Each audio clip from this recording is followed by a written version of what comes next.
मैंने आज तक बहुत सारी पॉलिटिकल ड्रामा मूवीज देखी, लेकिन आखिरी सवाल जैसी मूवीज मैंने आज तक नहीं देखी। और इस मूवी में मेन कलाकार कौन था? संजय दत्त। मैं उनकी वजह से इस मूवी को देखने गया था। मेरे को पता था कि भाई इस मूवी में आरएसएस से रिलेटेड कुछ चीजें देखने को मिलेगी, लेकिन ऐसी चीजें देखने को मिलेगी मैंने उम्मीद भी नहीं करी थी। भाई जब मूवी शुरू हुई, मूवी के आधे घंटे में ही 2 कपल तो उठ के चले गए और कुछ लोग जो बचे हुए थे इस मूवी को झेल रहे थे, सोच रहे थे अब इसमें कुछ अच्छा देखने को मिलेगा, अब कुछ अच्छा देखने को मिलेगा, क्या पता इंटरवल के बाद चीजें कुछ चेंज हो। लेकिन ऐसा कुछ भी नहीं होता।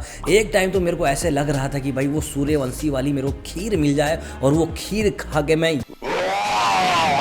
वैसे ये जो मूवी है, इस मूवी की जो कहानी है वो पूरी की पूरी आरएसएस के ऊपर ही है। संजय दत्त जो होते हैं वो आरएसएस को पूरा का पूरा सपोर्ट करते हैं। उनके अपोजिशन में उनका एक शिष्य होता है, वो उनसे 5 सवाल पूछता है और संजय दत्त को ये साबित करना होता है कि भाई जो आरएसएस है उसने देश के लिए बहुत सारी चीजें करी हैं। तो पहला सवाल ये होता है कि भाई गांधी जी को जिसने मारा था, यानी कि नथुराम गोडसे, उसने गांधी जी को मारा था, तो क्या वो बंदा जो है उसने सही किया था और क्या वो बंदा आरएसएस का मेंबर नहीं था? वही दूसरा सवाल ये आता है कि भाई इंदिरा गांधी के टाइम में इमरजेंसी लगी थी, तो उस टाइम जो पार्टी के और भी नेता लोग थे लाठी डंडे खा रहे थे और देश को सपोर्ट करने के लिए बहुत सारी चीजें कर रहे थे, और यहाँ तक कि लोगों ने अपने गहने वहने भी सरकार को दे दिए थे। तो वो टाइम कुछ अलग था, तो वहां पर आरएसएस के लोगों ने क्या किया? तीसरा सवाल ये आता है कि भाई जो बाबरी मस्जिद है, उस बाबरी मस्जिद को गिराने में किसका हाथ था? क्या आरएसएस वालों ने उस बाबरी मस्जिद को नहीं गिराया? और वहीं एक सवाल और आता है कि भाई देश को चलाने के लिए आरएसएस वालों ने कितना योगदान दिया है? तो कुछ ऐसे ही सवाल होते हैं जिनका जवाब संजय दत्त देते हैं। अब उस सवाल के जवाब से कितने लोग संतुष्ट होते हैं और कितने लोग नहीं होते, यही सारी चीजें आपको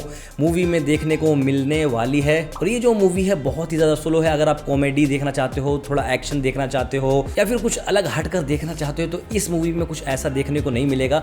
ये मूवी वही लोग देख सकते हैं जिनको पॉलिटिकल ड्रामा पसंद है और साथ ही साथ न्यूज चैनल्स देखना बहुत ज्यादा पसंद है। वैसे मुझे लगता है कि इस मूवी को जो आरएसएस के लोग हैं या उनको जो सपोर्ट करते हैं, उनका जो समर्थन करते हैं, उन लोगों को जरूर ये मूवी देखनी चाहिए। अब देखना ये होगा कि क्या वो लोग भी इस मूवी को झेल पाते हैं या फिर बीच में ही इस मूवी को छोड़कर आ जाते हैं। क्योंकि इस मूवी में जो सवाल पूछे गए हैं, उनके जो जवाब है ना, वो कुछ अटपटे लगे, कुछ ज्यादा समझ में नहीं आए, कोई ज्यादा तथ्य या सबूतों के साथ पेश नहीं किए गए। बाकी इस मूवी को बनाने का मकसद यही था कि जो आरएसएस है उस संस्था को ये दिखाना कि भाई वो संस्था देश के लिए बहुत ज्यादा काम करती है, उसने बहुत सारे योगदान दिए हैं, देश की सेवा करी है, और ये जो पार्टी है वो अहिंसा को बढ़ावा देती है, हिंसा की तरफ बिल्कुल भी नहीं जाती है।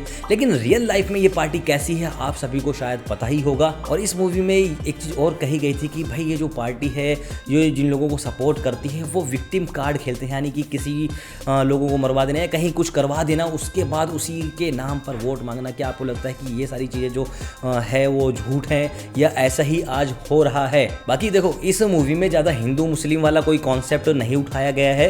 बाकी ये दिखाया गया कि आरएसएस एक अच्छी पार्टी है और उसने योगदान दिया है। दूसरा जो बंदा होता है वो इस बात से सहमत नहीं होता है। तो वही सारी चीज़ें इस मूवी में आपको देखने को मिलेगी। और जो मूवी का क्लाइमैक्स है वो तो भाई साहब क्या ही बताऊं, वो और भी ज़्यादा आपका दिमाग खराब कर देगा, मूड खराब कर देगा। वैसे मैं क्लाइमैक्स बताना नहीं चाहता, लेकिन आप सुन लो यार। तो मूवी का क्लाइमैक्स ये होता है कि भैया जो संजय दत्त होते हैं, उनके सामने एक बंदा होता है जो उनसे सवाल पूछता है कि ऐसा ऐसा बाबरी मस्जिद, ये सारी चीज़ें सवाल पूछता है। बाद में जब मूवी खत्म होती है ना, तो पता चलता है कि ये जो बंदा सवाल पूछ रहा था वो खुद आरएसएस वालों का ही बेटा था। एकदम इन्होंने वक्त बदल दिया, जज्बात बदल दिए, जिंदगी बदल दी। यानी कि उसका मकसद ये था कि आरएसएस को एक न्यूज में लाना और इस दुनिया के सामने रखना, हाइप बनाना, और यही दिखाना कि जो आरएसएस पार्टी है वो बहुत ज्यादा अच्छी है। बाकी जो लोग पॉलिटिकल ड्रामा टाइप की मूवीज या सीरीज पसंद करते हैं तो सजेशन दूंगा, चले जाना भाई अगर लगता है तो। बाकी मैंने बहुत सारी मूवीज और सीरीज देखी हैं जो पॉलिटिकल ड्रामा पर बेस होती हैं, लेकिन उसमें चीजें बहुत ज्यादा अलग होती है, मजा आता है, इंटरेस्ट बना रहता है। इसमें ऐसा कुछ नहीं था। बाकी जिनको कॉमेडी, एक्शन या कुछ अलग एडवेंचर वगैरह देखना है तो वो तो भाई साहब बिल्कुल ही इस मूवी से दूर रहें। जैसे मैंने शुरू में बताया कि भाई 2-4 कपल जो थे वो शुरू में ही आधे घंटे में उठ के चले गए थे, बाकी सब लोग मूवी को झेल रहे थे। तो आप समझ जाइए भाई मूवी कैसी होगी। तो आपकी मर्जी भाई, देखना या फिर नहीं देखना।